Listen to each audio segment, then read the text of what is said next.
What's up everybody, this is Master Ian Gamer. It's been one whole month now since Blizzard violently executed Overwatch and replaced it with a half-baked homunculus, so I decided it was the perfect time to do yet another State of Overwatch 2 update video, where I take a look at how Overwatch 2 actually feels now that we're more than 4 weeks into its life. Since my 2-week State of Overwatch 2 video, there have been a handful of changes and developments, some positive, some negative, so today I'll be sharing my thoughts on all the new things and the state of the game at this point. And let's start off by addressing the most important question whenever we're talking about a video game: is Overwatch 2 still fun to play?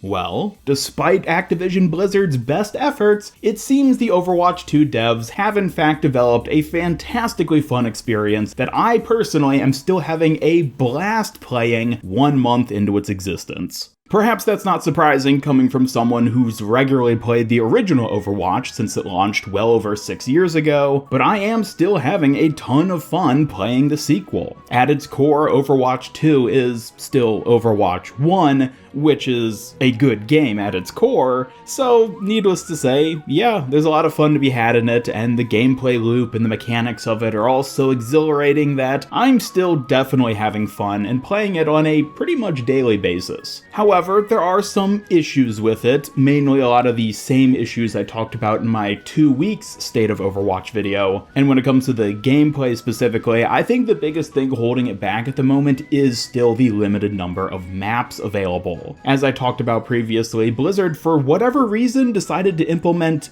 map pools on a season basis for Overwatch 2. Again, I still think there's some internal technical reasons they've done this as opposed to it being some sort of fun design choice they had. But nonetheless, I am rather sick of the maps we have available at the moment. I would love if we could get Rialto and Blizzard World back in the cycle, but nope, not until next season it would seem. But hey, it is what it is. I won't talk about it too much in this video since I did discuss it at length previously, but I did still want to just mention that Overwatch 2 as a game is still tremendously fun to play, with the caveat of the maps I think being a bit of an issue at the moment, but it sure is a good thing that actually playing the game itself is so much fun, because now that I've maxed out the Battle Pass, hit tier 80 and got that awesome Mythic Genji skin, the lack of progression in this game is really becoming evident. Like, it's one thing to be progressing through a Battle Pass where you periodically get little garbage cosmetics you don't really care for, like souvenirs and voice lines, but once you hit tier 80 and you get that final awesome Mythic skin, the rewards you get from continuing to play absolutely fall off a cliff. It's true that you do get these titles periodically after passing tier 80, but if I'm being honest, titles are perhaps the simplest, least interesting form of cosmetic in the game. There's no graphical component to it, it's literally just a word that appears beside your name and match, which ultimately makes them not only incredibly low effort for Blizzard to produce, but also fairly forgettable for the most part. Heck, if I didn't happen to be a massive Cyberpunk fan personally, I would literally not care whether or not I got these titles beyond the Mythic skin at tier 80. They in and of themselves give basically no incentive to keep playing, and it doesn't help that they're spaced out by these massive multi-tier gaps, unlike the single tier gap you would have between normal cosmetics on the Battle Pass leading up to them, and given that outside the Battle Pass there's absolutely no form of in-game progression whatsoever, I'm honestly posed with the question of, why am I still playing? The reason I'm still playing, of course, is because the game is fun to play, but could Blizzard really not have given us anything else in terms of progression and things we can achieve from simply playing the game? Like, the fact that there is nothing, nada, zilch, absolutely nothing to work towards outside of improving our own personal skill as players, I guess, really makes the Overwatch 2 experience feel bad. It's like the game wants you to just stop playing after you've hit a certain level. Like, oh, you hit tier 80, or maybe you go all the way and get all the tiers for the different titles that are available that season. Well, hope you enjoyed Overwatch for those 9 weeks, because you have no reason to play until the next season starts.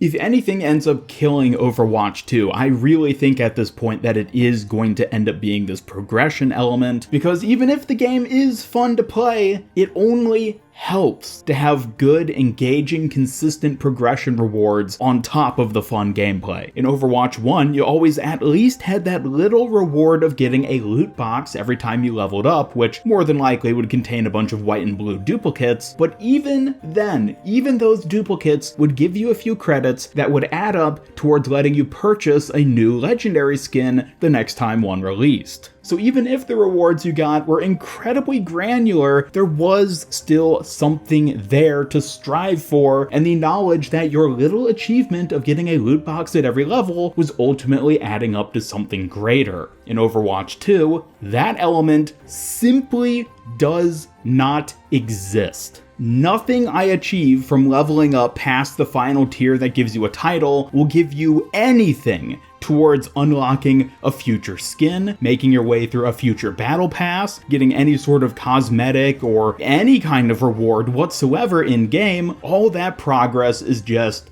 nothing. I'll probably be doing a separate video at some point where I talk more in depth specifically about types of fixes and improvements I would like to see the Overwatch dev team implement into Overwatch 2, but for the time being, the one thing which I absolutely think they need to work on for Overwatch 2 is adding some additional form of progression reward. Even if you got a single Overwatch coin every time you leveled up a tier beyond tier 200 or whatever, that would still be something. It would be literal pennies, but it would still be something, which is so much more than nothing.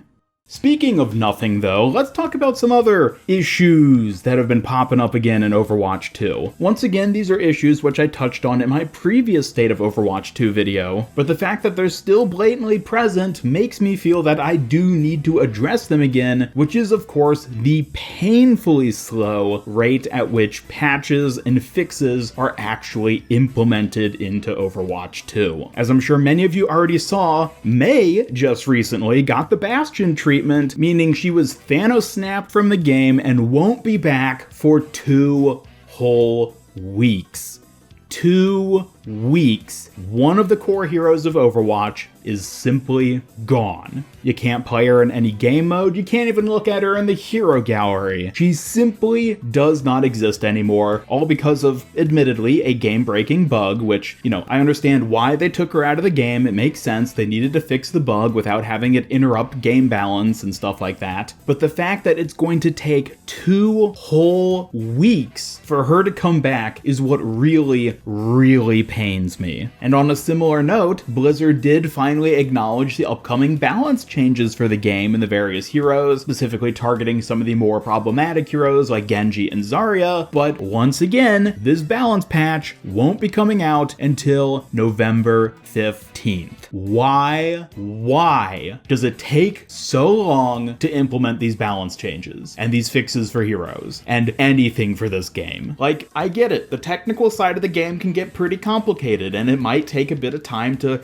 implement proper changes or even figure out why a hero isn't working properly in the first place, but just looking back at Overwatch 1, the rate at which balance patches and fixes for heroes that had to be removed for the game were implemented, it went a lot faster back then. Why, if Overwatch 2 supposedly has a dev team that's like 4 times the size of what Overwatch 1 was, does it take them weeks to implement things that in Overwatch 1 would have taken at most a few days? Once again, I do think this is all evidence of quite a bit of chaos and disorder within the Overwatch dev team themselves. I should also probably emphasize that I don't intend to be calling out any individual developers or the people who work on the technical side of the game. I'm not going to make any assumptions that they're like incompetent or whatever, but clearly the end result of what they're working on is something that is painfully below the standard we would expect from a game this major in the industry, and I don't know if it has to do with the devs being understaffed, poorly organized, weird management issues. I don't know. I don't know what the internal problem is, but all I can say is that from the outside, the issues are blatant. And as someone who's always interested in focusing on these sort of technical elements of a game, it is incredibly painful to see them handle the game in such a lethargic manner. If you're someone whose favorite hero in the game is Mei and she's basically the only hero you ever play, do you even have a reason to play the game for the next 2 weeks? Seemingly not.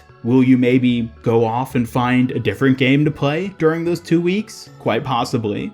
Will you ever return to Overwatch 2 once May is reintroduced now that you've found something else to do with your time? Possibly not. All I'm saying is that there are potentially significant consequences to how slow Blizzard has been with fixing the issues that are popping up in Overwatch 2, and if they don't find a way to be more on the mark, quick, and consistent with getting things changed to meet player demands and even just basic expectations, having access to the heroes as advertised should be a bare minimum for a game like Overwatch 2. But it seems that Blizzard is actively struggling to even hit that mark, and it has me extremely concerned for Overwatch 2's ability to maintain its player base over the months and years ahead. I mean, heck, we're already hitting the point where all those flavor of the month players who crowded to Overwatch 2 because it was the hot new thing are already starting to trickle out now. I know for me personally, a number of my friends who suddenly jumped on board with Overwatch when the sequel released have already started falling off with it, and I think the numbers are only going to keep dwindling from there, especially now that we know events aren't going to be nearly as big of a draw for the game as they were in Overwatch 1, given that, cosmetic items are a lot harder to get now because you have to buy them outright as opposed to earning them through playing the game. I am quite concerned about how the longevity of Overwatch is going to hold up. If people aren't excited to play the game again when a new event comes out because they don't really have anything to work towards during it, which again ties into the progression aspect and the total lack of content there, then how does Blizzard ever expect to compete with other major games in the industry? And the saddest part of all, I think, is the fact that these sort of changes, at least from the outside, look like they should be pretty easy to fix. Just give us some sort of basic progression rewards beyond the battle pass. Just find some way to better implement fixes and balance patch updates outside of these absurdly long update periods. Other games are certainly capable of doing this, so why isn't Overwatch 2?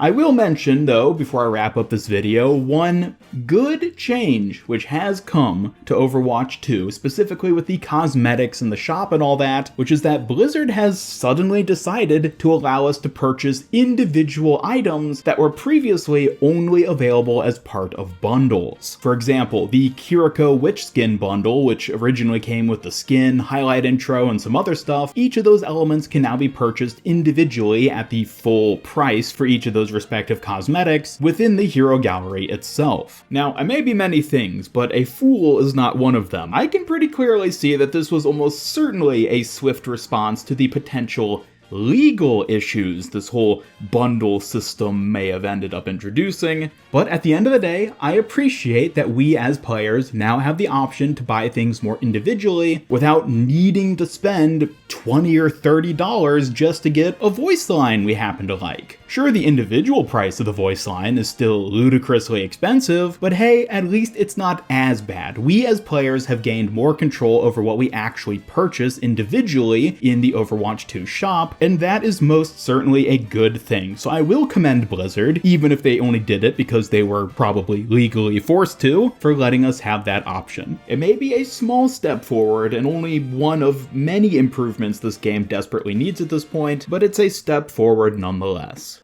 And on that note, I think I've rambled enough for today. These have been my thoughts on the state of Overwatch 2 1 month after its release. Clearly, there are still a number of major improvements this game needs in order to really excel or even be competitively viable with other games in the industry, but the important thing is that I do think it is possible for the Overwatch dev team to really raise this game up. Without a doubt, it has been a turbulent first month, a lot of issues present in the game, and a lot of hurdles for Blizzard to get over, but I am still eager to see Blizzard actually improve it and turn Overwatch 2 into something we can all be legitimately proud to play by freeing ourselves from all these scummy business practices and technical issues the game has been experiencing up until this point. But of course, I would love to hear your thoughts on all this in the comments down below. Are you still playing Overwatch 2 a month into its life, or maybe you've moved on to something else? Regardless regardless of how you think or feel, be sure to subscribe, follow me on Twitter, hit up that bell icon, and come join my Discord server to hang out, never miss any future Overwatch 2 content, and special thanks to my YouTube channel members who help make these videos possible. If you'd like to join them to earn some cool rewards, then just hit that join button down below, and otherwise, this is Master Ian Gamer signing off, and until next time, have a great day.